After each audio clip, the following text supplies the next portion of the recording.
জাতীয় নির্বাচন করবেন কোন আইনের ভিত্তিতে?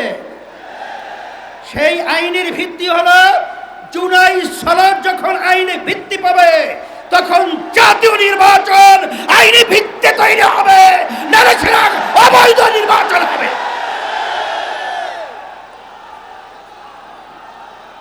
আজকে আমরা দেখেছি সেই পল্টন, সেই মোড়ের মধ্যে সেই 2024 জুলাই এবং আগস্ট, যখন জুলাইয়ের 17 তারিখ বাইতুল মুকাররমের উত্তর গেটে আমি তখন বলেছিলাম যে আজকে আমাদের সন্তানদেরকে যেভাবে পাখির মতো গুলি করে রাস্তার ভিতরে আজকে লুটিয়ে দেওয়া হচ্ছে, আমি বাংলাদেশের সর্বশ্রেণীর ছাত্র জনতা, আলেম ওলামা, হাফেজ সহ সবাইকে আহ্বান জানিয়েছিলাম যে এখন আমাদের ঘরে বসে থাকার সুযোগ নেই, ঘরে বসে থাকার সময় নেই। আমরা আজকে রাস্তায় আসব, ফ্যাসিস্টকে উৎখাত করব, বাংলার জমিন থেকে কাঁটাতারের উপরে নিক্ষেপ করব। হয়েছে তাই, বাংলাদেশ মুক্ত হয়েছে। সেই হিসাবে আজকে আমরা দেখেছি দুই শ্রেণীর মানুষ এখন দুই মেরুতে অবস্থান করছে। এর ভিতরে এক শ্রেণীর মানুষ হলো যারা নাকি আমরা দেশ ও প্রেমিক, আর এক শ্রেণীর হলো ক্ষমতা প্রেমিক। ফ্যাসিস্ট আওয়ামী লীগ সরকার তারা দেশ প্রেমিক ছিল না, তারা ছিল ক্ষমতা প্রেমিক। তারা কিন্তু এক পর্যায়ে আমাদের বাংলাদেশ থেকে পালিয়ে কাঁটাতার পার হয়ে ভারতে অবস্থান করছে।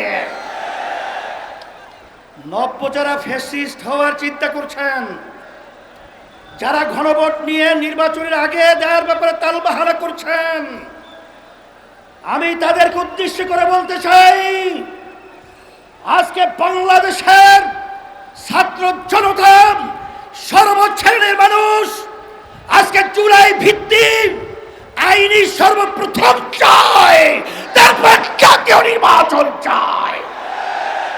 কিন্তু আপনারা যদি এই জুলাই সনদ আইনি ভিত্তি দেওয়ার ব্যাপারে দড়িবসি করে থাকেন, আমাদের বাংলাদেশের 3 দিকে ভারতের কাঁটাতারের বেড়া, কিন্তু আপনারা পালাবেন কোথায়? আপনাদের জন্য অপেক্ষা করছেন সেই দক্ষিণে বঙ্গোপসাগর। এছাড়া কিন্তু আপনাদের পালাবার কোথাও জায়গা নেই। সেই হিসাবে সকলকে আহ্বান জানাবো, ভালো করে বুঝে নেন, জেনে নেন, অন্তর্বর্তীকালীন সরকারকে আমি অনুরোধ করছি, আমরা অনুরোধ করছি যে আপনারা যখন আমেরিকায় গেছিলেন তখন 3টা উল্লেখযোগ্য দলকে সাথে নিয়ে গেছিলেন, জামাত ইসলামী বাংলাদেশ, বিএনপি, এনসিপি। কথা ঠিক কিনা? তা আপনারা জাতীয় নির্বাচনের আগে গণভোট দিতে আপনারা কোন প্রক্রিয়া, কোন হিসাব লাগবে, অঙ্ক শিখাতে হবে। আজকে এনসিপিও চায় যে গণভোট আগে হবে, তারপর জাতীয় নির্বাচন হবে। জামাত ইসলামও চায় আগে গণভোট হবে, তারপর জাতীয় নির্বাচন হবে। শুধু একটা দল বিএনপি, তারা ভোট চায় কখন? জাতীয় নির্বাচনের দিন। বাংলাদেশের মানুষ বুঝে গেছে আপনাদের উদ্দেশ্য ভালো না। যদি আপনাদের উদ্দেশ্য ভালোই হয়ে থাকে, যেখানে আইনি ভিত্তির ব্যাপারে একমত আপনারা পোষণ করেছেন, সেখানে গণভোটে এত গড়িমসি কেন? এটা জাতির কাছে পরিষ্কার হয়ে গেছে।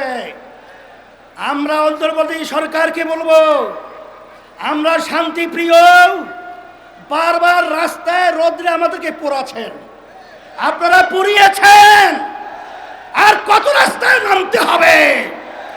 এরপরে পরামর্শ ভিত্তিক আমরা বাংলাদেশের সর্বস্তরের মানুষদের নিয়ে এমন কর্মসূচি ঘোষণা করব, আপনি গণভোট জাতীয় নির্বাচনের আগে দিতে বাধ্য হবেন, বাস্তব দাবি মানতে বাধ্য হবেন ইনশাআল্লাহ। সেই দিক থেকে আমাদেরকে ও পথে আপনারা হাঁটাবেন না, আমরা ও পথে হাঁটতে চাই না।